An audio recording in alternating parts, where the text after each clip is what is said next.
Welcome back, you rock stars.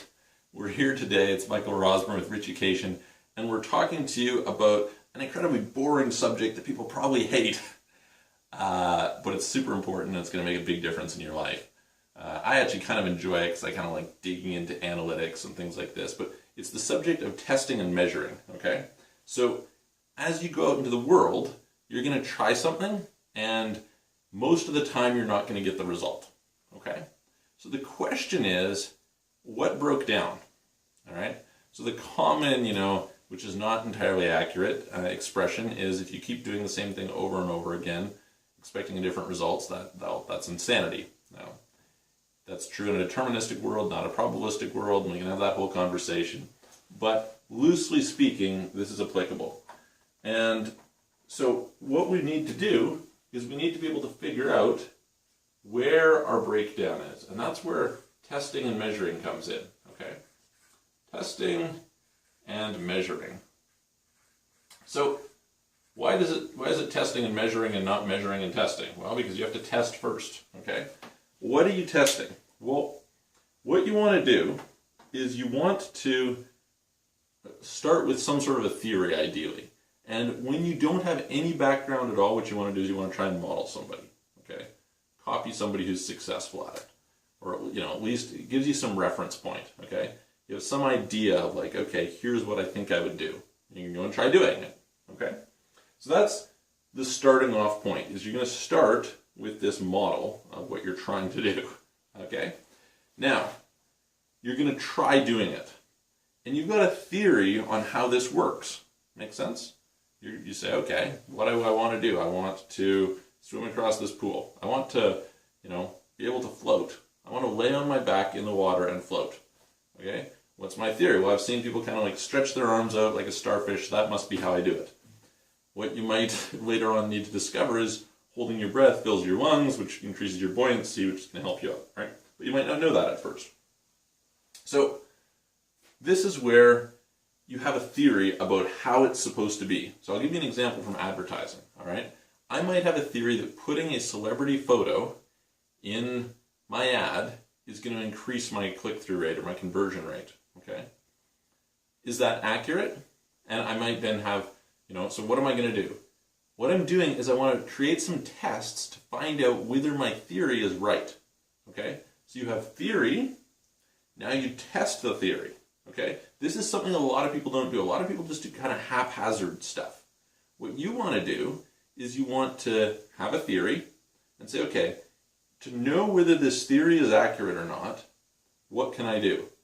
And, maybe with respect to, I'm playing tennis or something, I'm going to try and hit the ball a certain way, and my theory is if I hit it that way, such and such is going to happen. Do I know if such and such is going to happen? Probably not. I can accelerate it by getting the learning from somebody else, having some teachers, some mentors, some people I'm modeling, but ultimately I'm going to have to do some testing. Okay? Design, test, and now do multiple tests. Okay, so we're going to put down some little lessons for you here. So number 1 point is have theory. Okay? Then multiple tests.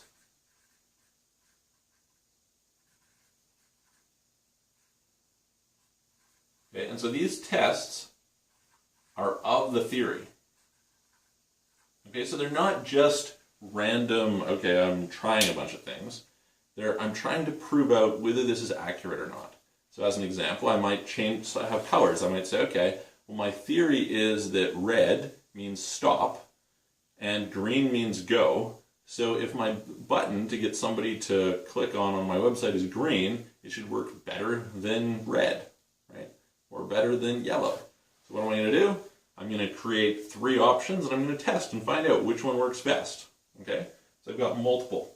Now, if I just went with, let's say, red and green, then would I know whether that was what led to that conclusion? No, I wouldn't, right? Because it might not be why it is, right? And so as much as possible, we want to kind of like formulate some sort of a test. Then what you're going to do is you're going to measure. And measuring, what's the important thing here when we talk about measuring? accurate data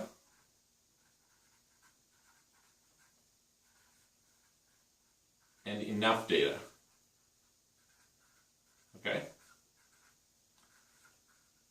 That is very critical. And what I want to also pay attention to is I want to pay attention to causation versus correlation.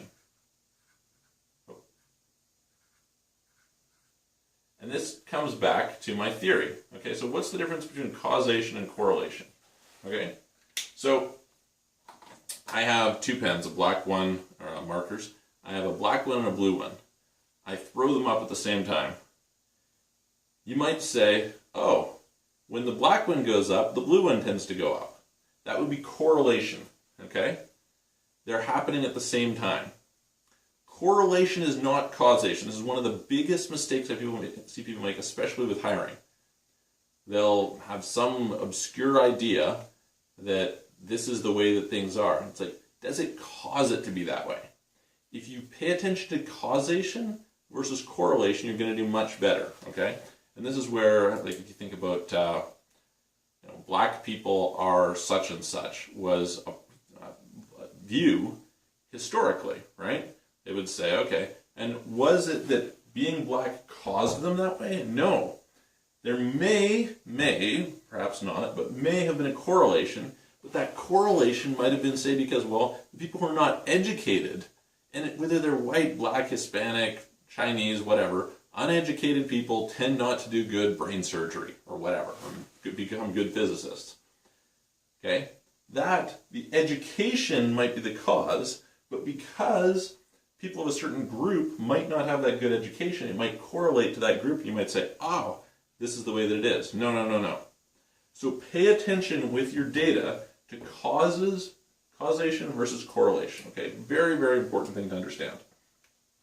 Then based on this data, based on these causation, correlation things, come up with a new theory of what's going to cause you to get that result. Okay, and so I'm going to mention that here. Have theory.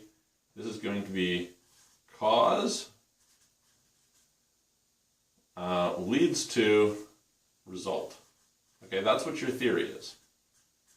Then what you want to do is you want to go and test your causes and see if they lead you to your results. If they do it a bunch of times. You want to get enough data so it's statistically relevant. And you're going to say, okay, great, this seems to be the case. Okay. That's really the key with testing and measuring. I guess I should say, with respect to the accurate data, you need to break it down as much as possible. There's just a lot of cases where I might say, oh, look, this ad isn't performing well. But then I dig into the data and I discover, oh, well, really it performs very well for this group of people, but poorly for this group of people. So is it that the ad doesn't work, or is it that the ad doesn't work for that group of people? Okay. Some of this causation, correlation stuff, like once you get into it, you should start to develop more and more accurate theories, and it should help you. This is where you get validated learning. This is how startups are going to, know they're succeeding, even if they're not necessarily making money. So anyway, I hope that helps you. We'll see you on the next video.